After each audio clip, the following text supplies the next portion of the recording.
कहानी की शुरुआत साल 1944 से होती है। उस समय वर्ल्ड वॉर 2 चल रहा होता है, जहां चारों तरफ गोलियों की आवाजें गूंज रही थी। यहाँ पर हम पैसिफिक ओशन में एलिसन नाम के एक अमेरिकी मरीन कप्तान को देखते हैं। दरअसल उसके ग्रुप पर जापानी सैनिकों ने हमला कर दिया था, जिससे एलिसन किसी तरह बचकर एक रबर राफ्ट तक पहुंचता है और कई दिनों तक समुद्र में भटकता रहता है। एलिसन अकेले ही आगे बढ़ रहा होता है, तभी उसे एक आइलैंड नजर आता है। ये देखकर वो जल्दी से अपने राफ्ट से आइलैंड की तरफ बढ़ता है और किनारे तक पहुंचकर राफ्ट को साइड में रखकर मदद की तलाश में इधर उधर देखने लगता है। लेकिन उसे वहाँ सिर्फ पेड़ पौधे और चट्टानें ही दिखाई देती हैं। तभी उसकी नजर एक चर्च पर पड़ती है। एलिसन जब वहाँ जाता है तो उसे चर्च के अंदर से निकलती हुई एक कैथोलिक नन दिखाई देती है, जिसका नाम एंजेला है। एंजेला एलिसन को देखकर डर जाती है, पर एलिसन कहता है, डरो मत, मैं अमेरिकन हूँ, तुम्हें मुझसे कोई खतरा नहीं है। वो एंजेला से पूछता है, यहाँ कितने लोग रहते हैं? इस पर वो कहती है, मैं यहाँ अकेली रहती हूँ। ये सुनकर एलिसन को यकीन नहीं होता। एंजेला एलिसन को अपने ठिकाने पर ले जाती है और उसे खाना देती है।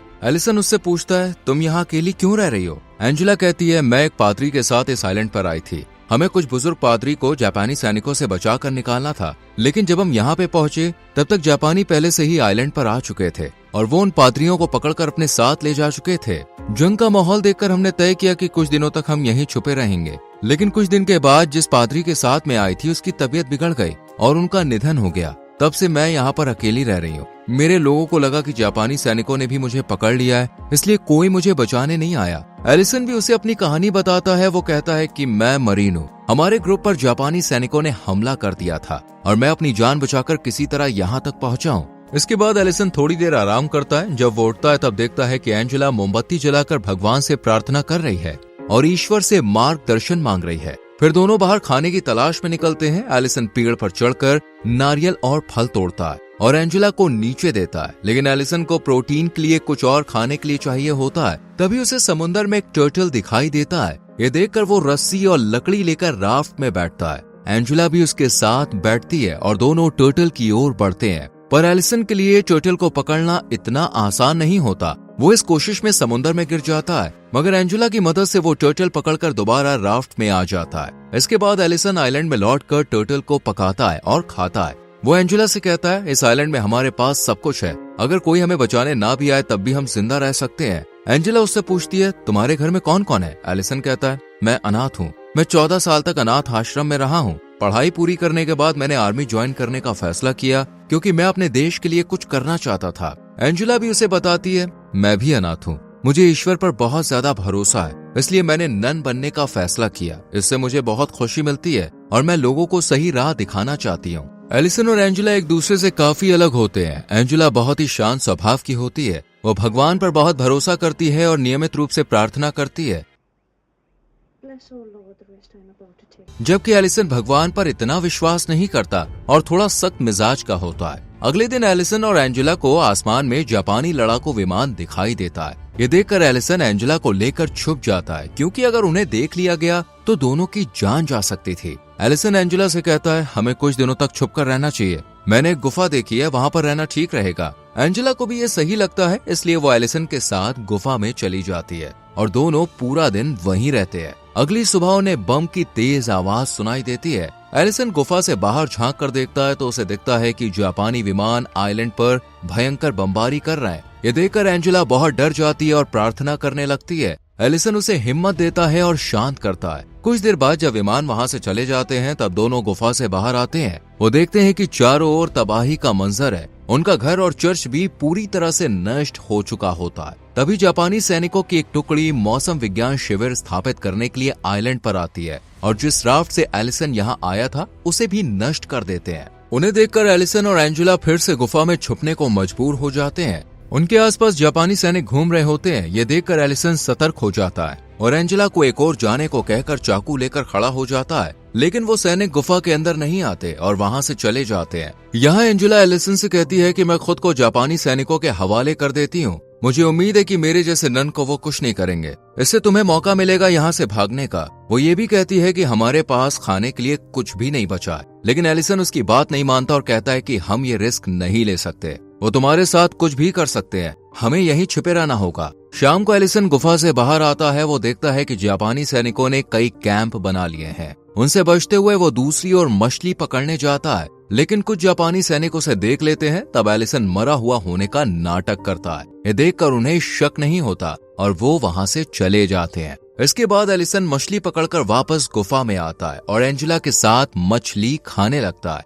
लेकिन एंजेला ने नन बनने के बाद मछली खाना छोड़ दिया होता है, मगर यहाँ खाने के लिए और कुछ भी नहीं होता, इसलिए उसे मजबूरी में मछली खानी पड़ती है। कच्ची मछली उससे नहीं पचती और वो उल्टी कर देती है। फिर एंजेला बिना कुछ खाए सोने चली जाती है। कुछ देर बाद जब एंजेला सो रही होती है तब एलिसन चुपके से गुफा से बाहर आता है और जापानी सैनिकों की गतिविधियों पर नजर रखने लगता है। वो अपने चेहरे को काला कर लेता है ताकि कोई उसे सही से देख ना सके। जब उसे मौका मिलता है तब वो चुपचाप उनके कैंप में घुस जाता है और खाने का सामान एक बैग में भरने लगता है। तभी एक सैनिक वहां आ जाता है, जिससे एलिसन को वहीं छुपकर खामोश रहना पड़ता है।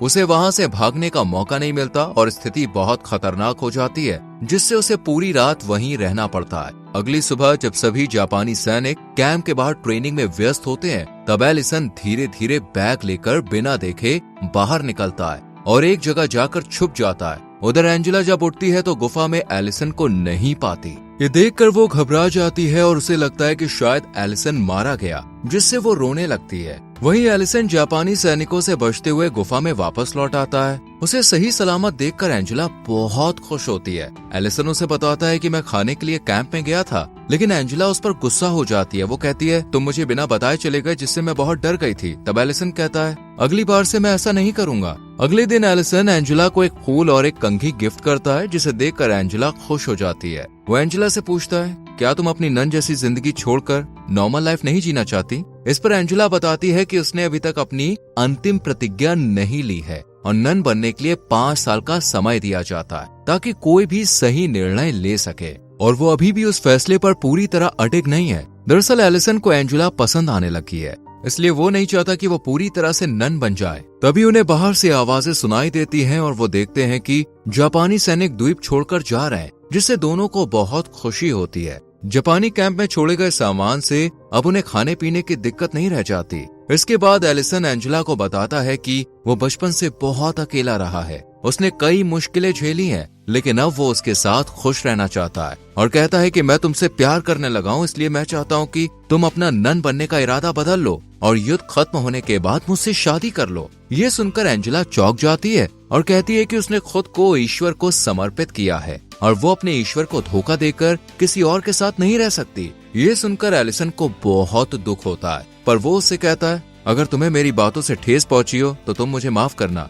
रात को दोनों खाना खाने के बाद बैठे होते हैं, तभी एलिसन को जापानी शराब की बोतल मिलती है और वो ज्यादा पी लेता है। नशे में वो एंजेला की प्रतिज्ञाओं को व्यर्थ बताने लगता है और कहता है कि वो एडम और ईव की तरह इस द्वीप पर फंसे हुए हैं, जिसे सुनकर एंजेला दुखी होकर बारिश में जंगल की ओर भाग जाती है और ठंड में वहीं सो जाती है। एलिसन उसे ढूंढता है लेकिन ढूंढ नहीं पाता। अगली सुबह वो बेहोश हालत में उसे पाता है। एलिसन एंजेला को गोद में उठाकर कैंप की ओर ले जाता है। तभी वो देखता है कि जापानी सैनिक लौट आए हैं, इसलिए वो एंजेला को लेकर गुफा में चला जाता है, जहां उसकी हालत और बिगड़ जाती है। फिर एलिसन अपनी जान जोखिम में डालकर जापानी कैंप में घुसकर कंबल और दवाइयां चुराता है, लेकिन एक सैनिक उसे देख लेता है, जिससे बचने के लिए एलिसन उसे चाकू मार देता है और लाश छुपा देता है। वापस आकर वो जल्दी से एंजेला के गीले कपड़े बदलता है और उसे दवा देता है और पहली बार खुद प्रार्थना करता है। अगली सुबह जब एंजेला होश में आती है तो पूछती है कि उसके कपड़े किसने बदले। तब एलिसन बताता है कि उसकी हालत देखकर उसने बदले थे। वो फिर माफी मांगता है और कहता है कि कल उसने जो कुछ भी कहा वो नशे में कहा था। एंजेला उसे माफ कर देती है। तभी उन्हें बाहर बम की आवाज सुनाई देती है। एलिसन बाहर जाकर देखता है तो उसे पता चलता है कि आइलैंड में जापानी सैनिकों ने फिर से बमबारी की है, क्योंकि उनके एक सैनिक को एलिसन ने मार दिया। ये बात उन्हें पता चल गई है,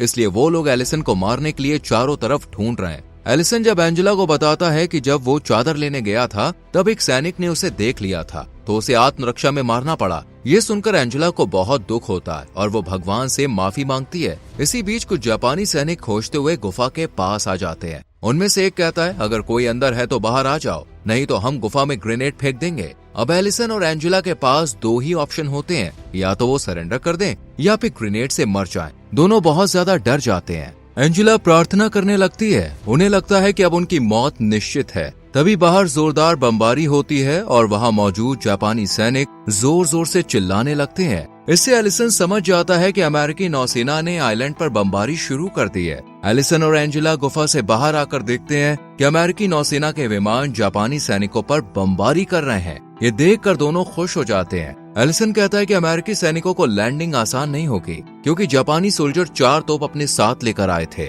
और उनको आइलैंड पर अच्छी तरह बिछा दिया गया है, इसलिए मुझे इन तोपों को निष्क्रिय करना होगा। एलिसन एंजेला से कहता है कि ईश्वर भी यही चाहते हैं कि मैं अमेरिकी सैनिकों की मदद करूं। एंजेला उसे जाने की अनुमति दे देती है। एलिसन गुफा से बाहर निकलता है और देखता है कि ज्यादातर जापानी सैनिक मारे जा चुके हैं। वो खुद को बमों से बचाते हुए दौड़ता है और एक एक करके तोपों को निष्क्रिय करने लगता है। इस दौरान वो बमबारी के कारण घायल हो जाता है, लेकिन वो रुकता नहीं है। किसी तरह वो सभी तोपों को निष्क्रिय कर देता है, जिससे कई अमेरिकी सैनिकों की जान बच जाती है। इसके बाद अमेरिकी नौसेना बमबारी रोक देती है और एंजेला गुफा से बाहर आ जाती है। वो एलिसन को घायल देखकर उसका इलाज करने लगती है। एलिसन एंजेला से कहता है, अब हमारा अलग होने का समय आ गया है और शायद हम फिर कभी ना मिल पाए। ये सुनकर एंजेला कहती है, चाहे मैं तुम्हारे साथ अपनी जिंदगी ना बिता सकूं, लेकिन तुम हमेशा मेरे दिल के करीब रहोगे। इसके बाद अमेरिकी नौसेना आइलैंड पर लैंड करती है और अपना झंडा फहराती है। जब नौसेना का कप्तान एलिसन को जिंदा देखता है तो वो चौंक जाता है, क्योंकि उन्हें लगा था कि वो मारा गया है।